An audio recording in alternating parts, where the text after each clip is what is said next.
سنو، اگر اللہ تعالیٰ تمہیں دینے میں تاخیر کر رہا ہے تو سمجھ لو اللہ تعالیٰ کیا چاہتا ہے، اللہ کون سا اشارہ دے رہا ہے تو سنو۔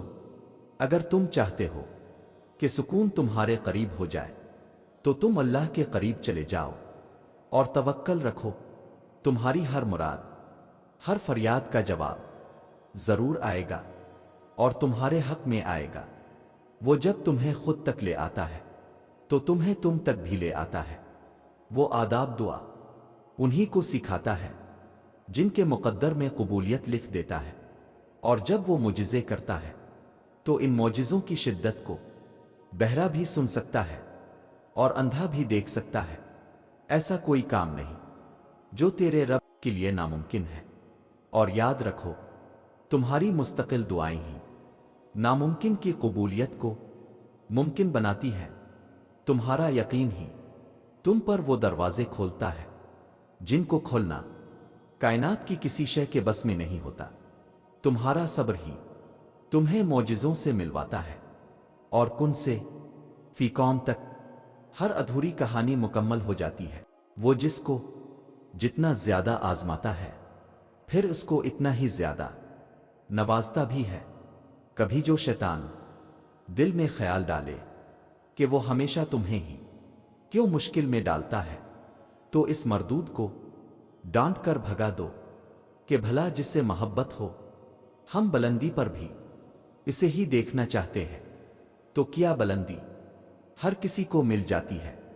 اور سنو، ہاتھوں کا اٹھ جانا، اثر کا جھک جانا کبھی بھی ہمارے بس میں نہیں ہوتا۔ ہم اللہ کو کبھی نہیں چنتے، اللہ ہمیں چنتا ہے، پھر چاہے وہ ہمیں صرف لڑکھڑانے پر چن لے، کوئی زوردار ٹھوکر کھا کر زمین پر منہ کے بل گرنے کے بعد، پھر چاہے وہ خوشی کے آنسوؤں میں چن لے، درد کے ایک لمبے سفر کے بعد۔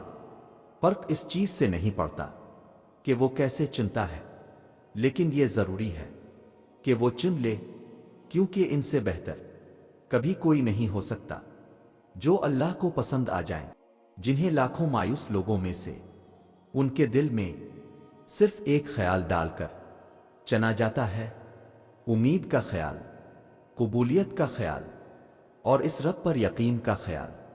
ایسا خیال جس کا پیچھا کرتے کرتے وہ اللہ تک پہنچ جاتے ہیں، جن کی پہنچ 7 آسمان پار تک ہو، ان کے زمینی کاموں کے ذریعے پھر کیسے اور کہاں سے بنتے ہیں۔ یہ خیال بڑے بڑے عقل والوں کی سمجھ سے بھی باہر ہے، کیونکہ وہ ممکن اور ناممکن کی جنگ میں الجھ کر ہار جیت کا فیصلہ خود سنا دیتے ہیں۔ جانتے ہو، ہماری زندگی میں کوئی بھی ایسا لمحہ نہیں جس لمحے کے لیے اللہ نے اپنی مدد تیار نہ رکھی ہو، یہاں تک کہ اگر ہماری ایک انگلی دروازے میں آ جاتی ہے تو اللہ نے اس کے لیے بھی راحت رکھی ہے کہ کچھ سیکنڈز کے بعد ہمیں آرام آنا ہی آنا ہے، اور ہمیں بھول جائے گا کہ ہماری انگلی پہ چوٹ آئی تھی۔ یہ تو بہت چھوٹی سی مثال ہے اللہ کے رحم کی، تو آپ سوچیں کہ جس رب کو آپ کی اتنی چھوٹی سی چوٹ کی بھی اتنی پرواہ ہے، اس رب کو کیا آپ کی بڑی بڑی پریشانیوں کی پرواہ نہ ہوگی؟ اللہ پاک کی رضا کے بغیر درخت کا ایک پتا بھی نہیں ہل سکتا۔ تمہاری زندگی میں جو کچھ چل رہا ہے وہ صرف اس کی رضا ہے۔ اگر تم آزمائش سے گزر رہے ہو تو بھی وہ جانتا ہے، اگر تم کچھ مانگ رہے ہو اور ابھی مل نہیں رہا تو بھی انتظار کرو، وہ تمہیں تمہارے صبر سے بھی آزمائے گا کہ تم اس صبر کا اجر مانگتے ہو یا نہیں۔ یاد رکھنا، اللہ پاک اپنے بندوں کو ان کی طاقت سے زیادہ کبھی نہیں آزماتا۔ اگر کوئی شے تمہیں اذیت دے رہی ہے تو اسے بتاؤ، اگر کچھ بھول نہیں پا رہے ہو اسے بتاؤ، ایک وہی ہے جو کن کہہ کر سب بدلنے پر قادر ہے، کیونکہ تم چاہ بھی نہیں سکتے اگر وہ نہ چاہے۔ اور یاد رکھو، جب اللہ کو تمہارے مانگنے کا انداز پسند آ جاتا ہے تب وہ دینے میں ذرا سی تاخیر کر دیتا ہے تاکہ تمہاری آواز اسے بار بار سنائی دیتی رہے۔ وہ تم سے گزار کر ہی خود تک لاتا ہے، اور جب تم اس تک پہنچ جاتے ہو تو وہ تمہارے لیے انہی دعاؤں کو وسیلہ بنا دیتا ہے جن کی قبولیت کا تمہیں گمان بھی نہیں ہوتا۔ وہ جسے چن لیتا ہے اسے پاک کر دیتا ہے۔ کس چیز سے پاک کبھی سوچا ہے؟ وہ پاک کر دیتا ہے اپنے سوا ہر اس شے سے جو تمہارے اور اس کے درمیان حائل ہو۔ وہ یوں تمہاری دعاؤں کو ہر اس رکاوٹ سے پاک کر دیتا ہے جو کن کا راستہ روکے کھڑی ہوتی ہے، اور پھر وہ ہوتا ہے جو نہ کسی نے سنا ہوگا اور نہ دیکھا ہوگا۔ اللہ تمہارے معاملات وہاں سے حل کر دے گا جہاں سے تم نے کبھی تصور بھی نہیں کیا ہوگا۔ زندگی بس امتحان ہے، ایسا امتحان جہاں خوشیاں بھی ہیں اور غم بھی، جہاں یقین بھی ہے اور خوف بھی ہے۔ تمہیں لگتا ہے کچھ بھی ٹھیک نہیں ہو رہا، مگر تم نہیں جانتے کہ جو ہو رہا ہے وہی بہتر ہے۔ تم غلطی کر سکتے ہو، مگر جو تمہیں یہاں لایا ہے وہ تمام غلطیوں سے پاک ہے۔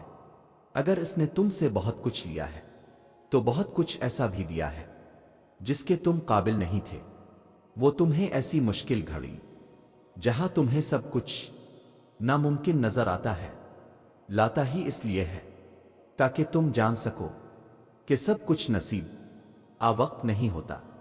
کچھ چیزیں بس دعاؤں کی محتاج ہوتی ہے، پھر فرق نہیں پڑتا کہ دنیا رکاوٹ بنے پھر مقدر۔ جب دعا مخلص دل سے نکلتی ہے تو دعا اس کے حق میں قبول کر لی جاتی ہے۔ اس دل کو صبر دے دیا جاتا ہے۔ تمہارا یقین ہی تمہیں زندہ رکھتا ہے، اور جب ساری امیدیں اللہ سے وابستہ کر لی جائیں تو ہار جانے کا ڈر کیسا؟ جو جنگ اللہ کے ساتھ مل کر لڑی جاتی ہے اس میں شکست کبھی نہیں ہوتی۔ جس کا کوئی خیال نہیں کرتا اس کا اللہ خیال رکھتا ہے، اور اس کی آغوش سے بہترین اور محفوظ جگہ تو کوئی بھی نہیں۔ زندگی کو اپنے مطابق بنانے کی کوشش کرنے والے احمق ہوتے ہیں۔ تم اللہ کے مطابق جینا سیکھ جاؤ، پھر وہ تمہارے مطابق زندگی کو بنا دے گا۔ جو دنیا اپنے آپ میں ہی بکھری ہوئی ہے تمہیں کیسے سمیٹے گی؟ تو تم اس کی طرف لوٹ آؤ جو ایسے سمیٹ لیتا ہے کہ پھر کوئی توڑ نہیں سکتا۔ بس وہی ایک تمہارا ہے تو تم بھی اس کے بن جاؤ، جگ تمہارا بن جائے گا۔ زندگی ابھی بھی باقی ہے، راہیں بھی نکلیں گی اور بہت سے نئے دروازے بھی کھلیں گے، منزلیں بھی ملیں گی، معجزے بھی ہوں گے، اور دعائیں بھی قبول کر لی جائیں گے انشاءاللہ۔